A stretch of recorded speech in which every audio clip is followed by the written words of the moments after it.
Hello and welcome to Football Talk by the Two Point Conversion. My name is Dylan Jackson. Today I'm joined by content manager and draft expert Steve. Steve, how are you doing today? I'm doing great, man. Tis the season. We got a lot of NFL news dropping, a lot of rumors, a lot of trades, a lot of cuts. It's all happening, coming at us quickly as we gear for the start of free agency next week. So I'm doing good, man. I'm excited to jump into this. Yeah, it's fun. There's a lot of rumors kind of flying around, a lot of receivers that are available via trade, via free agency, a lot of big names despite them being a little bit older. Yeah. But I mean, just 5 minutes before we started this podcast, Evan Ingram cut by the Jaguars. They saved $5-6 million with that cut. Jags remaking their offense a little bit under Liam Cohen. Now it's pretty much just Brian Thomas at offense with, Travis Etienne, Tank Bigsby, a makeshift offensive line. I know I'm kind of putting you on the spot here with this just happening a few minutes ago, but what do you immediately make of the Jags kind of moving off of Evan Ingram? Do you see any teams that could, maybe use him in the future or, anything stick out to you with this? Yeah, I mean, honestly, I was a little shocked to see it. I didn't have that on my radar. I think he's still a pretty good player, serviceable tight end, good receiving threat. And I thought with losing Christian Kirk as well today that they, try to keep a little bit of some consistency around there besides Brian Thomas and those other guys you just named for Lawrence and, new staff coming in. But I see what they're trying to do. Obviously, like you said, save some money. Probably trying to get a little bit younger at that position as well, considering there's some good tight ends in this draft coming up. So maybe they're forecasting there, and they'll be in a, they'll have some opportunities to take somebody at some point. But yeah, I mean, we'll see. We'll see how it goes. I think Ingram can probably land somewhere else and be a pretty good backup, serviceable tight end for somebody. Yeah, I think there's a few fits that kind of immediately stick out to me. I think the most notable one is in Sean Payton's offense, there's always been a really good tight end, a really good pass catching tight end. And they Mhm. haven't really had that in Denver, at least so far. So I think the idea of getting, an established pass catcher, he's not really, I think he's on the wrong side of 30 at this point, but it's still an interesting player to add a new element to that type of offense. Yeah. I think that he's an interesting fit there. I think for the Carolina Panthers, they need another pass catcher. I think he would be an interesting fit.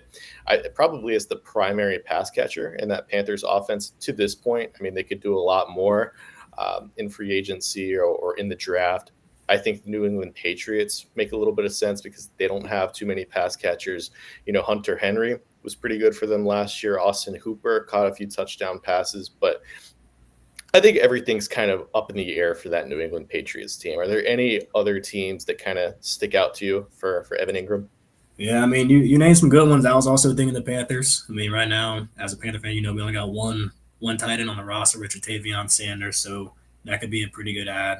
You look at like the Colts. I've seen them have That's a the good tight call. ends mocked to them in the draft this offseason. So they can also be a good spot as they try to figure out their quarterback situation. Maybe they bring in a veteran tight end to ease that process. Yeah, I think one that we haven't hit on yet, and I really like the shot with the Colts because they've kind of been looking for that pass catching tight end as well. I think Anthony Richardson could really use a safety net type of Yeah. player at Mhm. that position. And I know they want him to compete for the starting job going into next year. But I think the one that we haven't really hit on is the Los Angeles Chargers, right? They have Will Disley, really good blocker. They have Lab McConkey, who will probably be their primary pass catcher next year.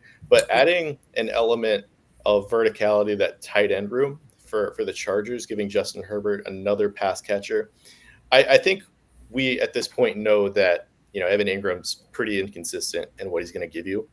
With that said, he'd still be the second best pass catcher on that team.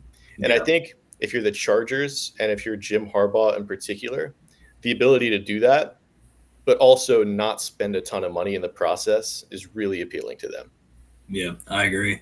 Also, looking at the list here, I mean, the Ravens, they're about to lose Mark Andrews. I think they've kind of made that official, I think. So they could bring him in, have him back up Isaiah Likely. That could be a good ad for a playoff team. Yeah. I mean, there's a ton of different possibilities Yeah. for Evan Ingram. I think they only saved about, I want to say $5 million by Yeah. cutting him. Mhm. So I'm kind of a little bit surprised. I guess he was hurt, banged up a little bit last year, but it is surprising to see them move off of him still. Let's kind of get to the larger receiver market. we've seen a ton of moves already. Earlier today, the Texans trade, what was it, a seventh round pick for Christian Kirk, so you can cross him off the list.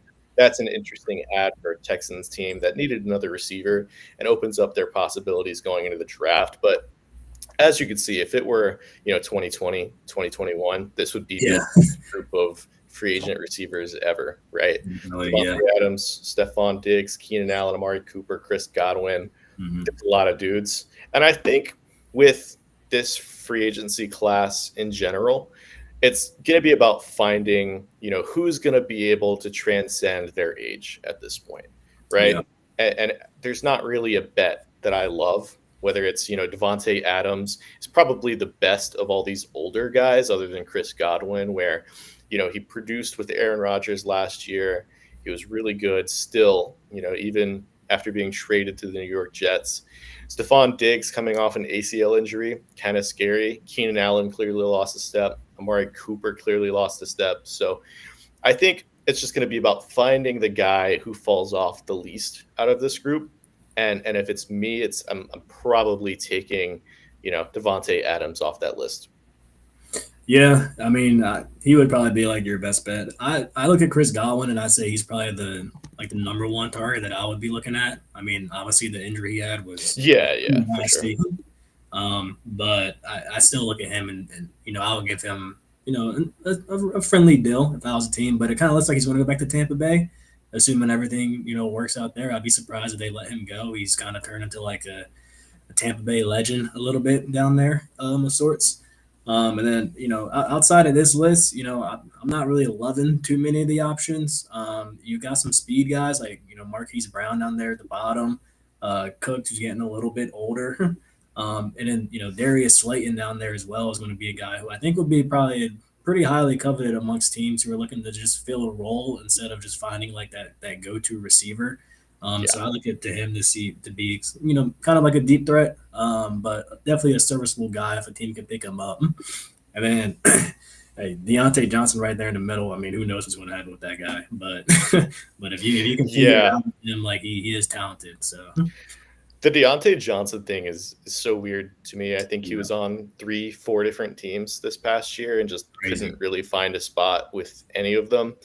I wonder who's going to be willing to make that bet next year, and if it's anything more than like $3-4 million, just because I mean, he went from the Panthers for most of the season, maybe halfway through, to the Baltimore Ravens. They traded a 6th round pick for him. Then the Ravens cut him. He went to the Texans. The Texans cut him. Ravens brought him back.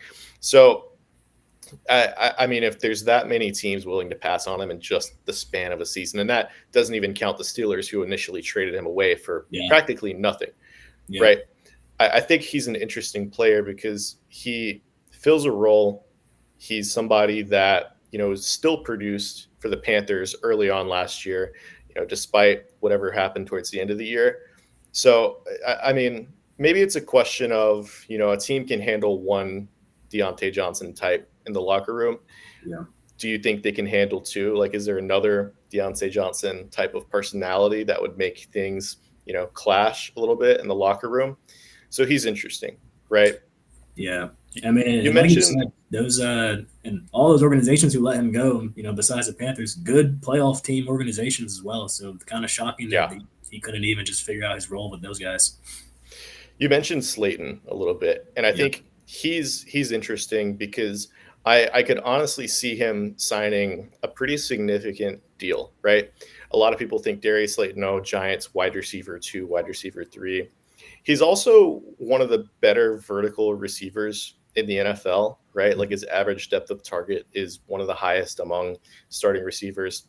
He had like 700 something yards last year in a pretty inept offensive system. So I think he's somebody that could sign, maybe it's a 3-year, $40-ish million type of contract. He's on the older side, 28 years old. Doesn't really seem like he's that old or feel like he's that old. He's somebody that, I think those speedy over-the-top receivers are something that teams tend to covet. So I think that type of contract that he gets might surprise some people. And it might be for another year or a year longer than people are kind of expecting. Yeah, I agree with that. I think he's a pretty solid player. It'd be interesting to see how it pans out. The 28. I mean, looking at this list, that's almost on the younger side. Yeah. No, I mean these are definitely like older receivers, and we haven't even really hit on the two that are potentially in trade talks. And we'll start with DK Metcalf, who came out this week and requested a trade from the Seattle Seahawks. Now, the Seahawks came back. They said they want a first round pick, they want a third round pick. I'll start with this question. Do you think that that's a fair asking price? I've got a feeling where you're going to go with this one.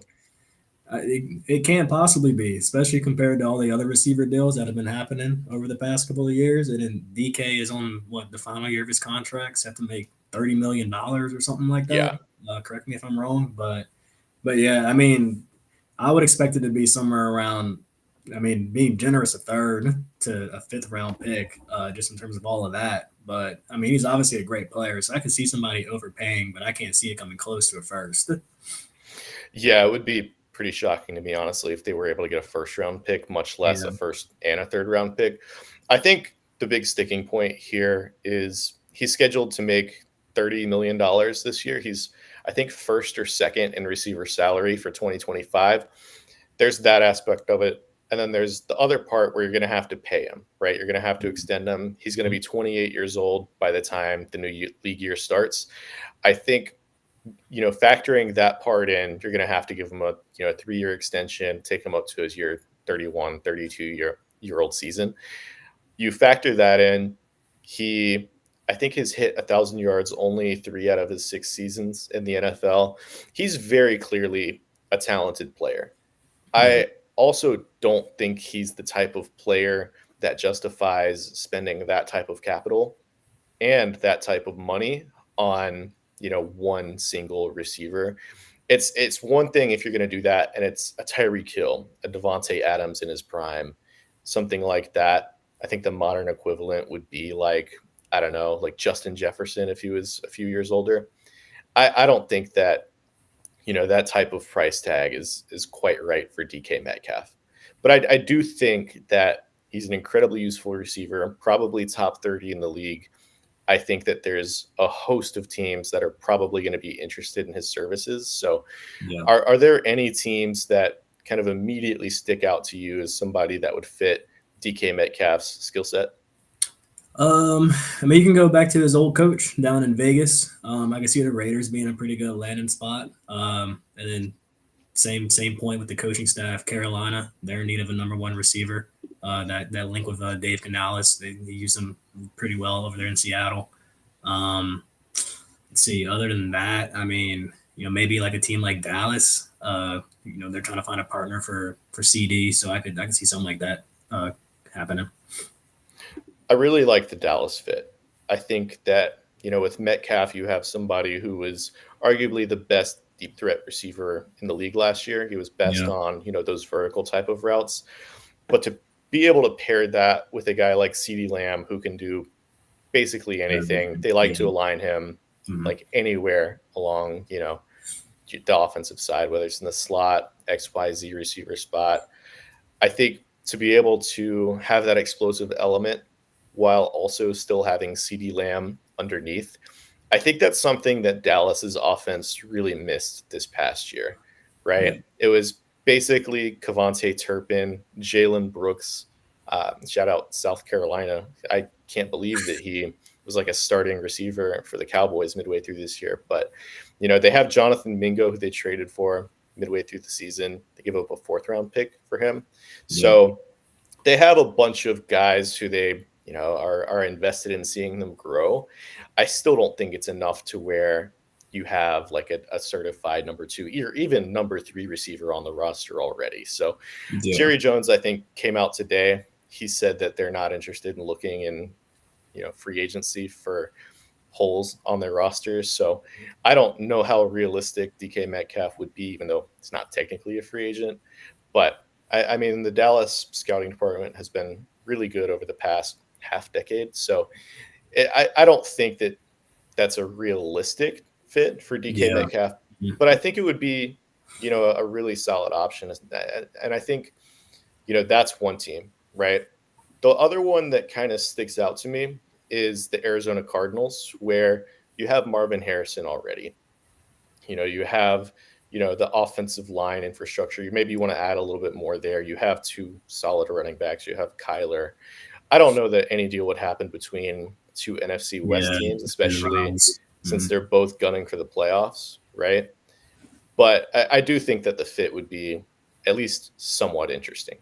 Yeah, no, I agree with that. That's a good point. I mean, I can't see that happening. Like you said, with division rivals, I highly doubt Seattle will make that trade. But I mean, if you want to look at like Arizona going for a guy like Devontae Adams, maybe they have to cash the shell out for him and do the same thing essentially alongside Marvin Harrison with Kyler Murray and make that push. That'd be a pretty good idea, I'd say. Yeah. I think the other receivers that we didn't quite hit on as much. It's a different type of proposition going for a guy like Stephon Diggs or Keenan Allen versus Yeah, Adams or Godwin or even a Darius Slayton or Hollywood Brown. I think with those two in particular, you're just asking a lot more in terms of the name that you're getting because your fans are going to see that you signed Stephon Diggs and immediately expect him to be like a wide receiver one, wide receiver two, when in reality he might not really be that anymore in his career. He was pretty good with the Texans early on, he but was on a I good think pace. he's what's up? So yeah, he was on a pretty good pace to start that year before he got hurt. He But was I he agree with was good, yeah, you. and I think it's just I think he's on the wrong side of 30 now. I think he's 30 years Mhm. old, and coming off a torn ACL at this point in his career is just not something that typically bodes well for receivers. So it's a little bit more. I'm more hesitant with those types of guys. And Keenan Allen, he did not look like the same player this year as Yeah. previous years. So with that, we'll kind of move on to the next segment that we have, talking about a little bit of the newest free agency bits that we've gotten. The Bears recently made a couple of trades. The first of which was to acquire Jonah Jackson for a sixth-round pick. They inherited his entire contract. And the second, they acquired Joe Tooney, the Chiefs Pro Bowl All Pro left guard, for a fourth-round pick. So they fortified the interior of their offensive line, something that they much needed to do. I think that this is something that's going to drastically improve their line. I don't know how many games Jonah Jackson's going to play. With that said, I mean, it's like it's much an upgrade over what they had. It Mhm. was, I mean, Caleb Williams was running for his life. He faced pressure up the middle so often for the Bears. So them giving their quarterback a chance, I think, they're going to be able to actually run an offensive system that's going to sort of help. I mean, it was really bad last year on so many different fronts. So I think Yeah. simplifying their offense, giving Caleb Williams more time to throw to DJ Moore, to Roma Dunze, who I hope is able to break out this year. I think it's really going to benefit them. Yeah, no, I love these pickups for the Bears. I mean, we saw it last year with the Panthers, how they were able to go in the free agency and fortify their interior offensive line, and it ended up making the world of a difference for Bryce Young.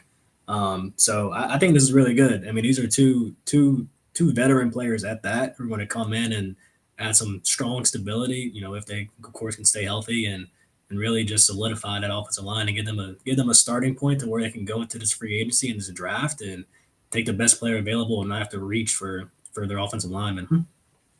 I'm really excited about the idea of a running back going to them with that 10th overall pick. I'm not sure that Ashton Genty will get that far, but I do think the NFL is going to be a lot higher on a guy like Amari Hampton than what we Mhm. maybe think. I see a lot of people who, whether it's Daniel Jeremiah, whether it's Mel Kiper, those types who have Amari and Hampton as our RB2 or higher than what most people in Yeah, Twitter or other mediums would necessarily have him. And the idea of Amari and Hampton being their three down back, and maybe you give some touches to Swift still, or Roshan Johnson some goal line touches. I really like that idea, having Amari and Hampton be the engine of the offense, or maybe it's a guy like Ashton Genty if he is able to fall that far. yeah, no, I like that a lot. It's a good idea. I mean, Amari Hampton is a great player. You and Jacob touched on that on the pod on Tuesday. But yeah, I like where your head's at with that, and the Bears are in a good spot for sure. Yeah, the running back aspect of it, which I think is the exciting, but I think the more sensible thing to do with their draft capital top 10 pick at this point is there is so many defensive linemen in this draft to where you can get a really, really good one with that 10th overall pick. And I know Yeah, opposite of their big acquisition, Montez Sweat from a few years ago, they've kind of struggled to fill that other pass rushing role.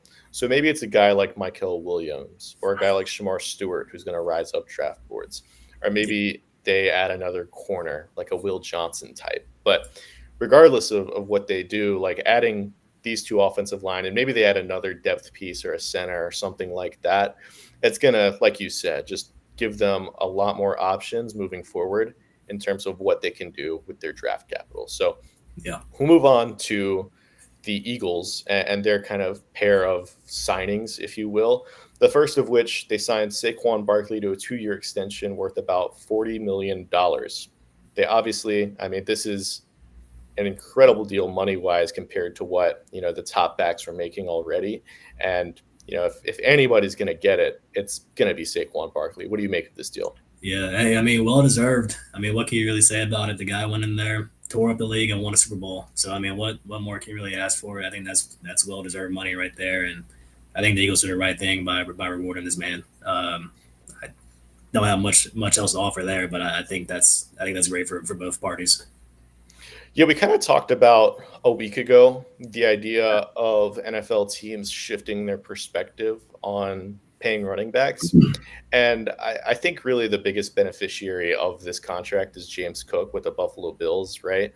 He was somebody where he was probably going to make in that 14, $15 million range. But, with Saquon making literal $20 million per year at this point, and I mean, some of that's going to be fake money, right? Yeah, But with Saquon getting this type of contract, James Cook had a legitimately great season last year. So he's probably going to be looking towards that, 15, 16, $17 million range at this point. And, if you're the Bills, I think at this point to be able to lock in just a young playmaker, I think he was probably their best skilled position player last year. I think that would be something where, if you could maybe get it for like 15 million at this point, that's probably going to be on the low end of what he gets at this point. yeah. I think they should probably go ahead and do that. That'd be a good deal for them. I mean, like you said, James Cook had a hell of a season, so being able to lock a guy in like that that's that good, I would say you do that for sure. Let's talk about Zach Bond. Jacob and I kind of hit on it last podcast on Tuesday, but I said of the three Eagles defenders, Milton Williams, Josh Sweat, Zach Bond, all set to hit free agency. I said that, the Eagles were probably most likely to re-sign Zach Bond just based on the money of where his deal is probably going to be worth less than those other two guys, despite, Howie Roseman never paying linebackers previously.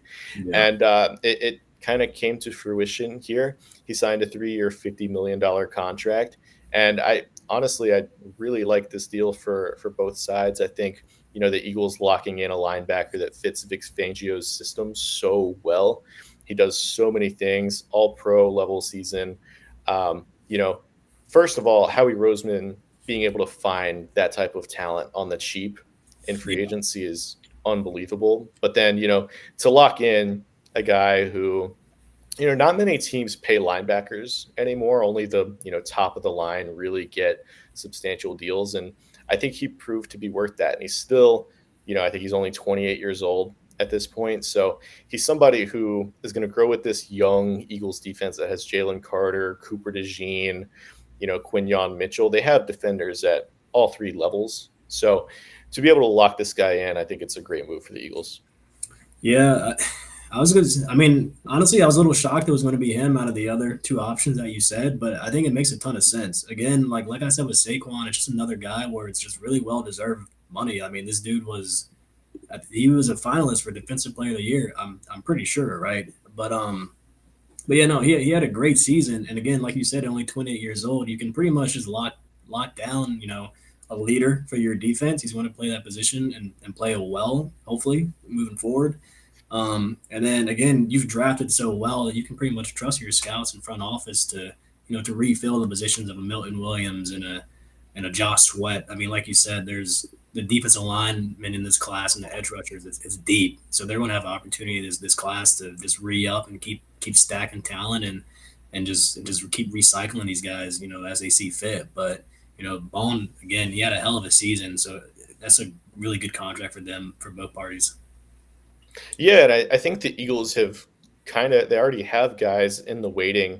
already at Mm-hmm. those two spots where it's like Jalex Hunt was really Yes. starting to come along as an edge rusher for the Eagles. Like even in the Super Bowl, he was making a pretty noticeable impact. And Yeah. if you look at the interior defensive line, they have dudes all the time kind of churning out where Milton Williams was really good on passing downs, but he wasn't as effective on early downs. So I think them kind of willing to let him walk, to let Josh Sweat walk, it just goes to show, like, I mean, they also have Nolan Smith, who we haven't talked about, who's just Yeah. an incredible edge rusher. Yeah. He's a He little bit is. undersized, but I mean, he was also like, between him and Jalex Hunt towards the end of last year, like that is a really legit, duo moving forward. They're just incredibly talented all over defense. They'll probably add like another corner at some point with Darius Slay, kind of them moving on from him. But yeah, I think the Eagles just, they have so much talent all over the place. There's no way this defense is going to fall off a cliff next year. So with No. that, we'll move to Joey Bosa and the Chargers deciding to move off from him. I was a little bit surprised that they decided to do this. I know they saved a Really? ton of money, but they already had like $80 million in cap space before deciding to move on from Joey Bosa. But I mean, now they have like 90 plus, I believe. So I guess it's not too surprising to see that they'll make this move. But I think from a lot of different angles, it's interesting, right? The Chargers don't have a ton of front seven talent that they're retaining from last year, despite having like a really good defense. They found guys, mercenaries at basically every single position. Uh, but yeah, I mean, they decided to move on from him. They don't have any like premier edge rushers at this point. Like him and Khalil Mack are both gone. So, you know, them pivoting last year, they moved off of their two receivers, and now they're moving off of their two premier edge rushers. I think it's going to be interesting to see how they pivot to a younger direction. What do you kind of make of this Joey Bosa move for the Chargers? Yeah, I mean, I thought it was pretty expected. At least they'd been talking about it now for like pretty much the majority of the season that it could possibly be his last season. So I wasn't surprised. And again, like you said, they saved a ton of money doing this, so it's not too big of a shocker for me. And I think he's still got some left in the tank. I mean, how old is he? I think he's 30, I'm pretty sure. Yeah, 29, so he'll probably be 30 by the start of the season. So I mean, he can go somewhere and be a serviceable veteran, you know, edge rusher for a team that's needy in that position. I already saw some murmurs that he could team up with his brother in San Francisco. So I think he's still a pretty solid player. I mean, obviously the production hasn't been as good as you would like it to be, especially for the price tag that he was given. But things are a factor there, like the injuries and again, like you said, that front seven that he was playing in was really good. So other guys are feeding off of that. But it was probably just about that time, so I wasn't too shocked.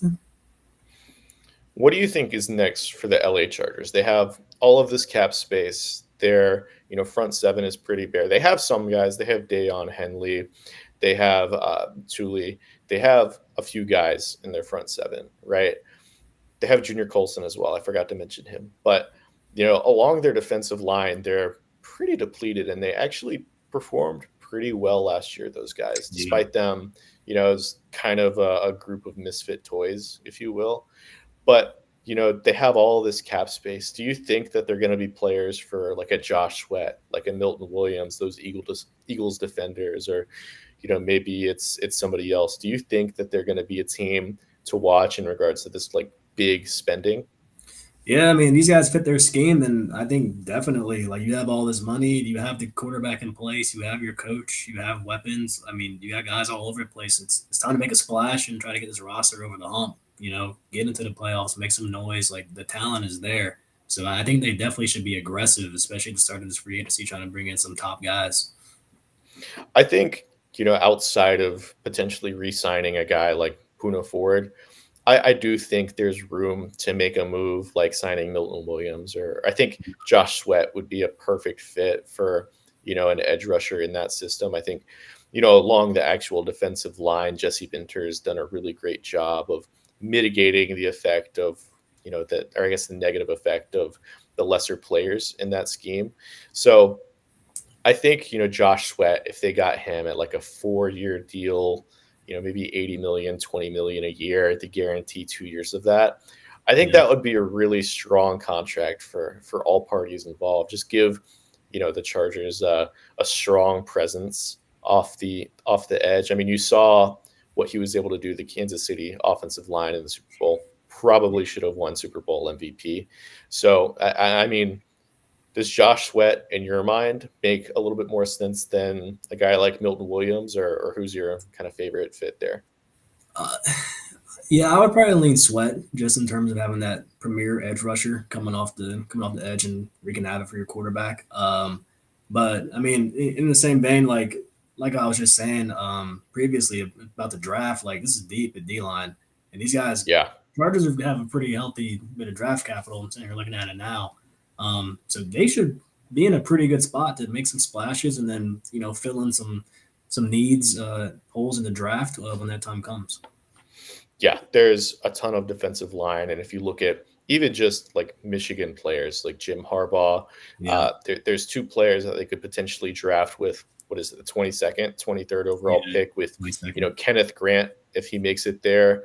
Maybe they take Josiah Stewart a few picks early, something like that. But I mean, even like, your guy Alfred Collins could be in play at that pick, or, a Big guy Al. like Deion Walker, a big defensive tackle from Kentucky. So there's a lot of options, and they're going to be able to add a ton of talent there. I think for sure they're going to use that 20 whatever pick on offensive or defensive line, right? Yeah, It fits the Harbaugh mantra a little bit too well. As much as I'd love to see them add a receiver like a Ted McMillan, I'm just not necessarily sure that A, he would be there, but B, that Jim Harbaugh would be willing to use a premier draft pick on a boundary player. So yeah. with that, we'll move on to another edge rusher who became available today, Trey Hendrickson. He had his request for a trade granted by the Cincinnati Bengals, so they're actually willing to move somebody now, which is, a step forward. He's scheduled to make about $18 million on the last year of his contract, 30 years old, led the NFL in sacks this year. This is a big time player. A, do you expect him to be moved? And B, what teams do you think would potentially be interested in a guy like Trey Hendrickson? Yeah, I mean, big shocker. Like you said, they're finally letting somebody test the market, it seems like. But yeah, Trey Anderson, I mean, I like him a lot. I mean, extremely productive over the past couple of years, back-to-back seasons on 17 and a half sacks, which is kind of crazy because it feels like it was hardly even talked about. I mean, he does his job, right? But I mean, I think if you're in the market for an edge rusher, you should probably be giving him a call. I'm not sure how much he would cost at this stage because he obviously is in the market for a new contract, and what he's pushing 30, I believe. Yeah, Yeah, he is 30. 30 years old. So I mean, he's getting up there, but the numbers are still really good. So I mean, you look at a team. I mean, what?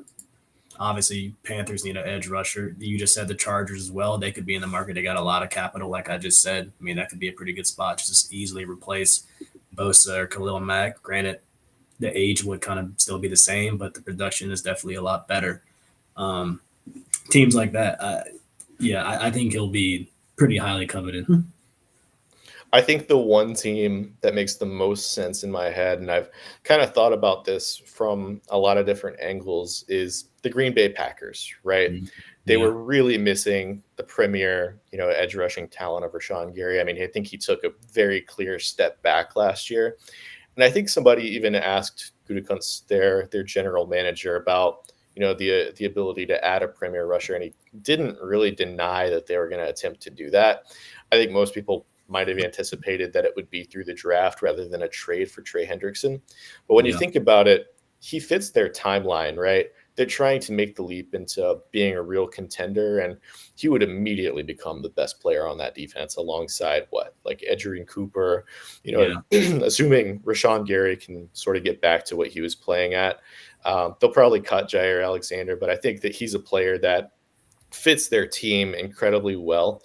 And, when you look at the compensation, him being 30 years old, him being on an expiring contract, I don't necessarily think it would break the bank to bring in a guy like this. You're maybe talking about a day 2 pick, whether it's a late second round or a late third round pick, maybe something in that range. And then, having to extend him from that, I mean, that's the whole reason why he requested a trade. You're probably looking at a deal where, the Texans last year got Danielle Hunter for a 2-year, $50 million deal. And it's, I think it's like 95% of that's guaranteed. But if you gave that to a guy like Trey Hendrickson, maybe adjusted for inflation, like, $52, $53 million total, Yeah. I would be really interested to see the Packers defense if you can add a presence like that off the edge. Yeah, that's a really good shout. I like that a lot for Green Bay. There's the Packers, right? There's Washington could use a guy like that. Detroit, Baltimore. If you look at the draft order, pretty much every team from 20 to 32 could use a guy like this, right? And that's what makes him so interesting, is because I think the cost to acquire a guy like Trey Hendrickson is low because of the age, because of the fact that you're going to have to pay him. I think that's what makes it even more appealing than, if he had 4 years left on his deal and he's 26 years old. Yeah, no, I agree.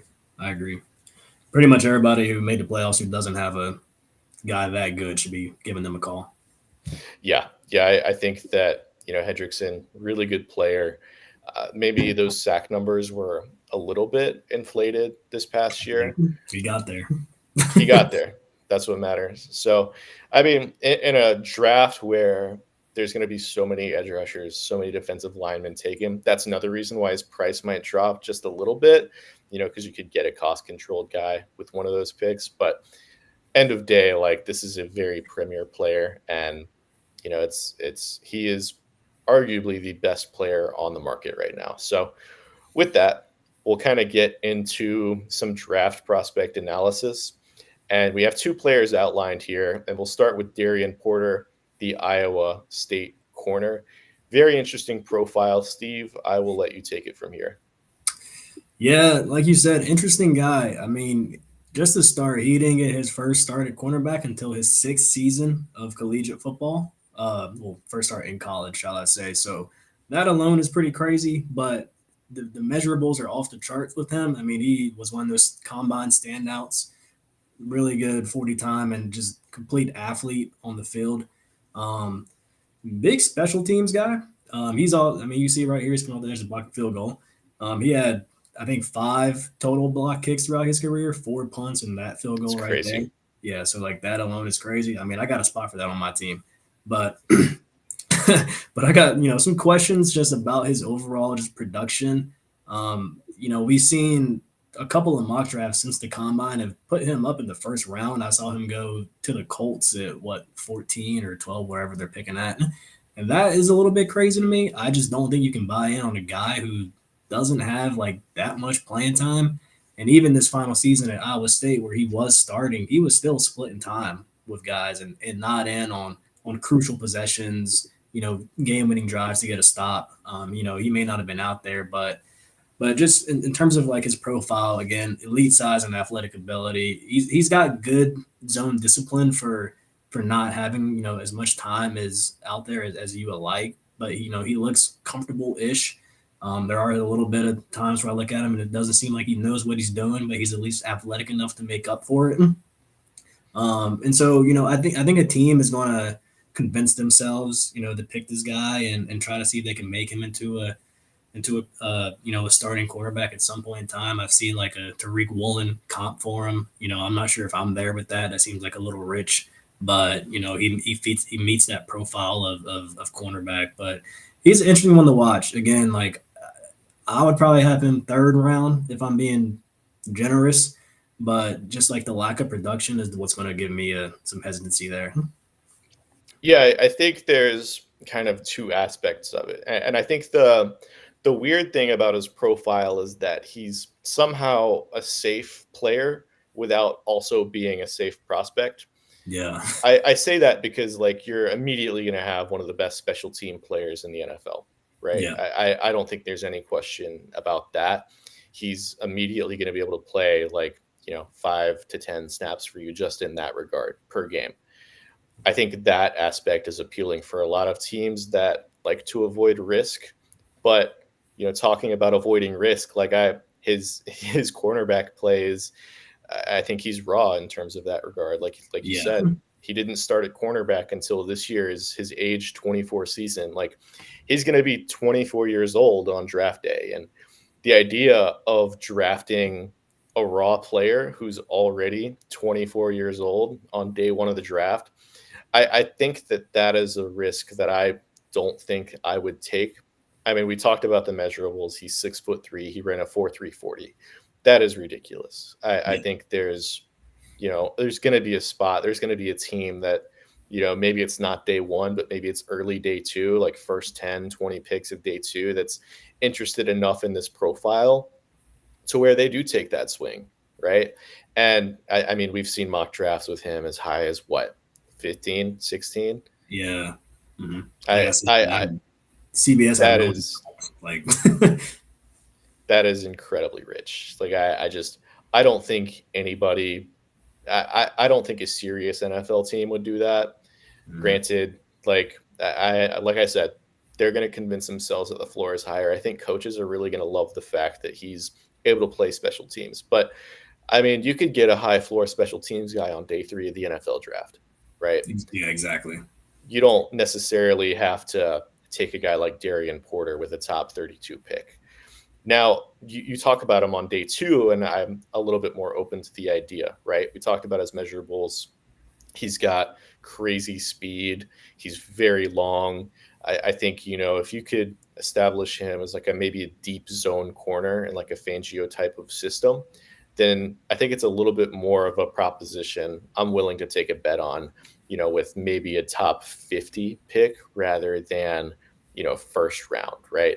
I Exactly. just I can't quite get there with the first round hype. And I mean, you see the recovery on this clip right here where it's just you can see why teams would fall in love with his speed, his recovery. But if that's an NFL receiver he's having to track, it's a lost play. Yeah, that throw on that pig is probably not getting made in the NFL. So, like, I don't think Yeah. we see that even happening. But again, like you projected and you could see like where it could take place.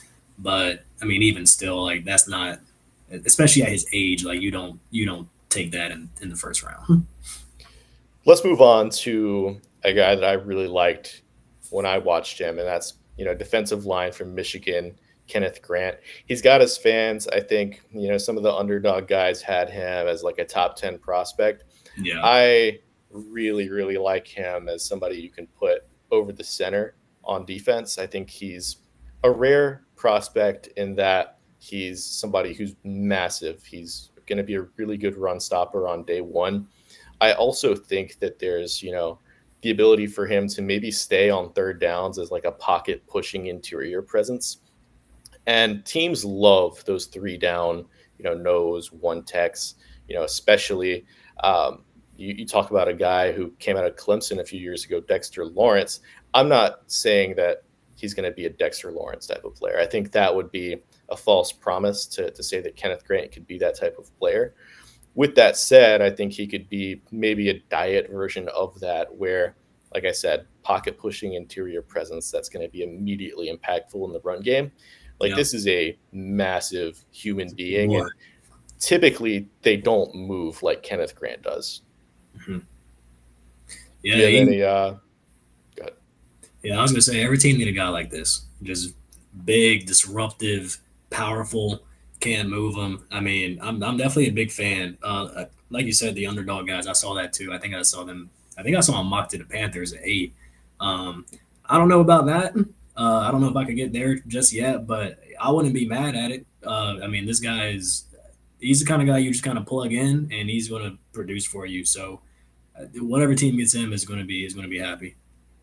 Yeah, I think he's freakishly athletic. I think he's somebody who, when you double team him as an offensive line, he's just not really moving from the line of scrimmage. So it's like there really is no reestablishing the line of scrimmage with him. Like offensive Yeah, lines continuously try to do in the run game.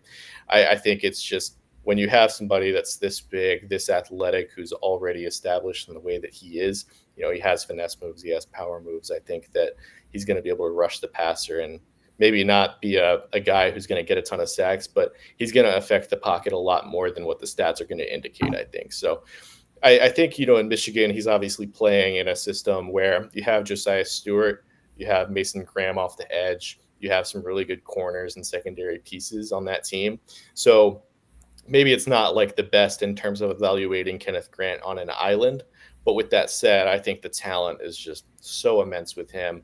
I know a lot of people project him to be top 20, maybe back half of first round. I think with this skill set being so rare in the NFL nowadays, I expect him to go top 15 at this point. Maybe he slides to like 18, 19, 20-ish range. I'd love to see him in LA with the Chargers. I know we talked a lot about the Chargers today, yeah, but for them to be able to get a guy like him, Jim Harbaugh brings his guy back. I think that would just be a monumental fit for them. yeah. That's a good shout. Best thing about him is he wears number 78. Big old ugly number. That means he don't care. He out there to cause Yeah, hell. I'm gonna need him to wear number like 0 in the NFL. So No. we have a little bit of breaking news before we get out of here. Bobby Wagner has re-signed with the Washington Commanders. I think this was a little bit expected. He's kind of aging out, but he was very impactful for that Commanders, Yeah. team, that defense, maybe more so in the locker room than on the field at this point. But, he's very valued there. Do you have any thoughts on Bobby Wagner returning to Washington? Yeah, that's a good re-signing for them. Keep your leaders around. Continue to build off what you did last year. I like that. With that said, our stream is kind of coming to an end here, but I very much encourage everybody watching to, subscribe to the YouTube, to follow us on Twitter. We just started this podcast feed. We're going to launch our website this month. It's exciting. We're going to have a draft guide ready to go in April. That's exciting. So please, if you haven't already, I'm imploring you guys to, follow us on all of our social media, keep up with our podcast. I'm going to put a QR code up on the screen right now to follow the show on Spotify.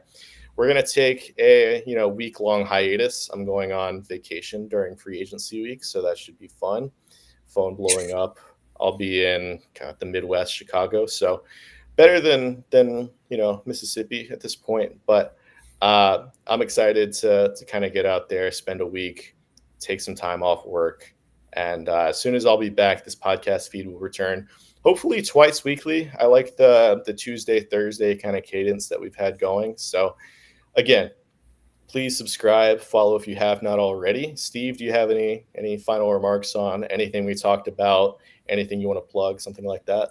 Yeah, just echoing what you said. Follow us. Going to be a big month when we drop the website. Going to have a lot of good content coming out for you guys. Really excited to get that going, and yeah, just follow along for the process. The website looks incredible. Colt, our graphic designer, has done an incredible job with a lot of the graphics going up there. So we'll have some tools. We'll have a mock draft simulator launching on the website. Should be fun. I worked put a lot of hours in on that. We'll have a big board creator where you can, put your top 32 players on a board, share it on social media. So it should be fun. We're going to have a lot of stuff like that launching. I want to plug our live draft show that's going to happen live during the draft, explanatory, but I'm super excited to do that. It's going to be a ton of fun. We'll have a lot of people on for that. But again, yeah, if you have not already, follow us on Spotify, follow us on Twitter, on Apple Podcasts, wherever you listen to your podcasts. And we will be back in about a week, to talk ball on that Tuesday after free agency. So, yeah, I appreciate everybody for listening. Follow me at dj.png and Steve at Steve's Tweets. So, yeah, thank you.